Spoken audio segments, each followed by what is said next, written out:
morning, Belen. I'm Brandon Lubian. And I'm Leo Bate, and welcome to this edition of WBLN for May 16th, 2017. Tomorrow, the 6th through 10th graders will begin to take the ACT Aspire test. Aspire assesses student readiness in English, math, reading, science, and writing.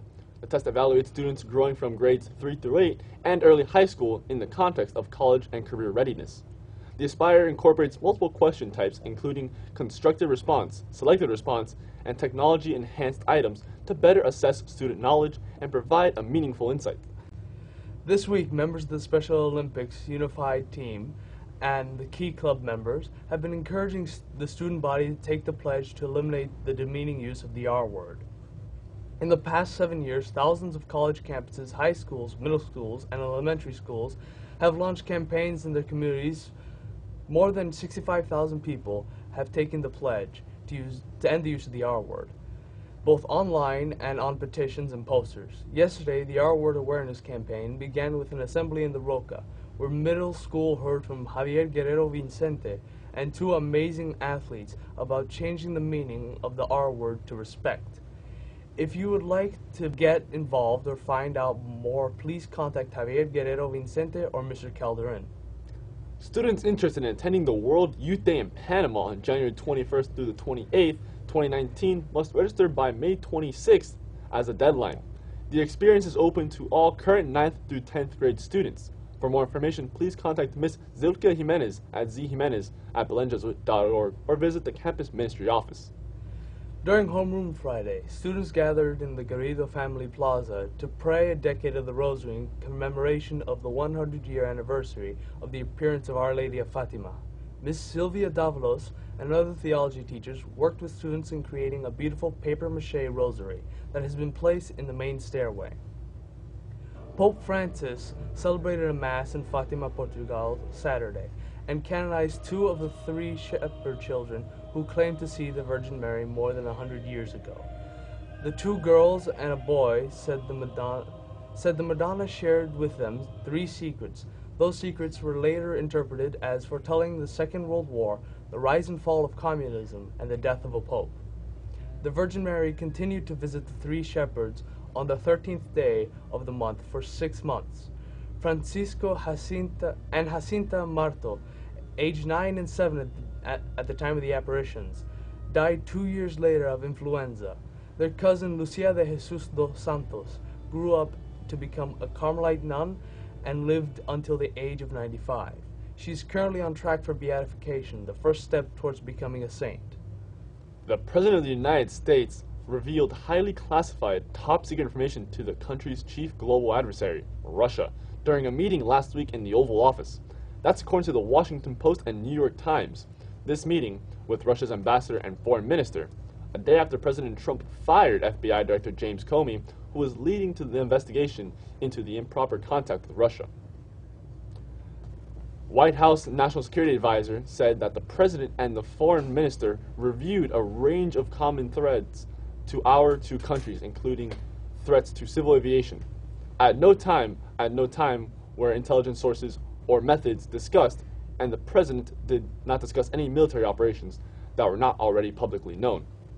The report saying the president provided details about an Islamic State plot that could potentially expose the source of this information, and following the meeting, the White House and the damage control, calling the CIA and the NSA to let them know what was discussed. The National Security Advisor also said, "I was in the room and it didn't happen."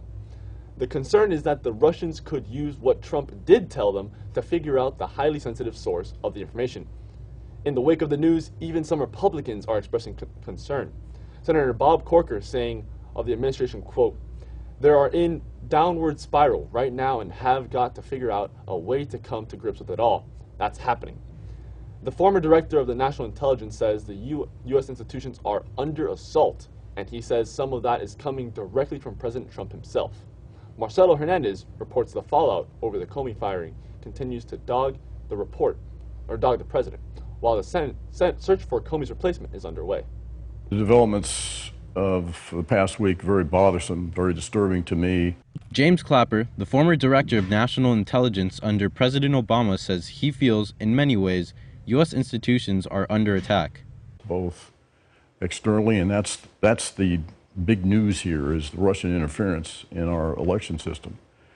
And I think as well our institutions are under assault internally. Internally from the president? Exactly. Clapper says he feels the government system of checks and balances is eroding. The criticism follows nearly a week of backlash over the firing of now former FBI Director James Comey. U.S. Ambassador Nikki Haley defended the move on ABC's This Week. The president is the CEO of the country. He can hire and fire whoever he wants. That's his right. Whether you agree with it or not, it's the truth. And what he's trying to do is find his own team, figure out how he's going to do it.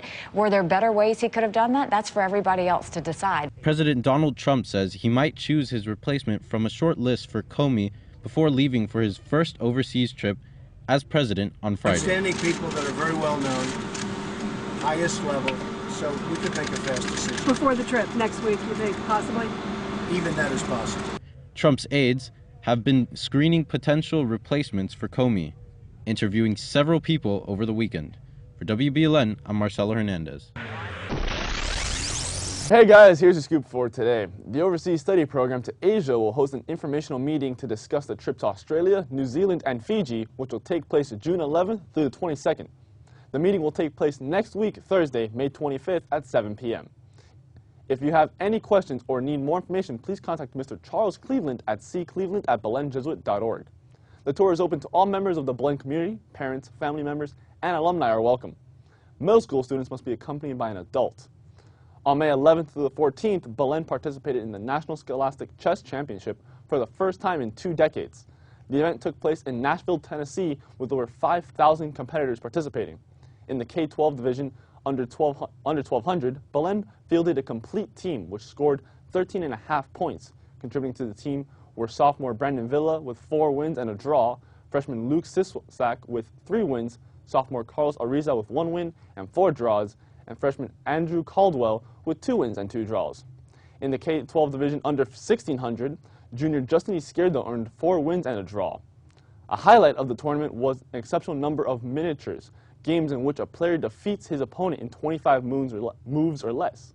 Justin Izquierdo had wins of 22, 13, and 15 moves, one of which featured a smothered mate. Brandon Villa had wins in 25, 23, 13 moves. Luke Swistak had a win in 22 moves. Carlos Ariza had a win in 25 moves. The signal achievement for the tournament for Belen was Brandon Villa receiving the trophy for best performance by a player under 1,200 in the National Scholastic Blitz Championship, in which he won 7 out of 12 games in under 5 minutes. A valiant effort indeed. Congratulations on a great season.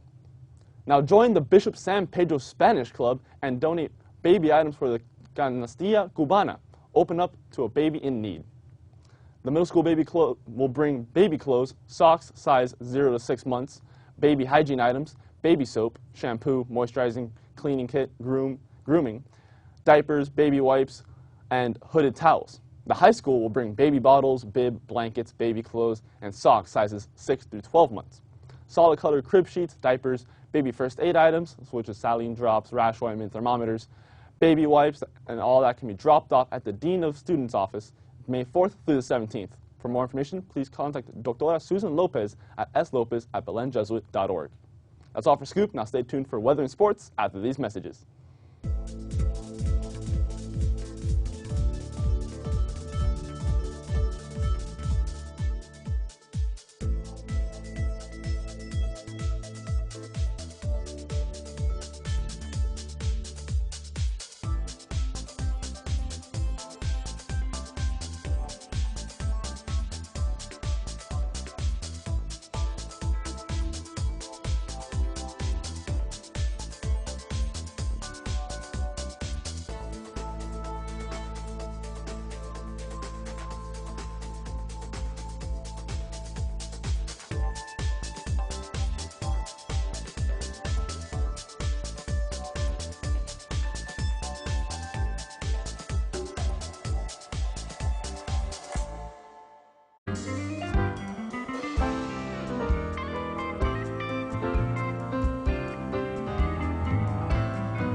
As you can see, there's not much going on the map right now, but do expect some showers to begin around the early afternoon and throughout the day.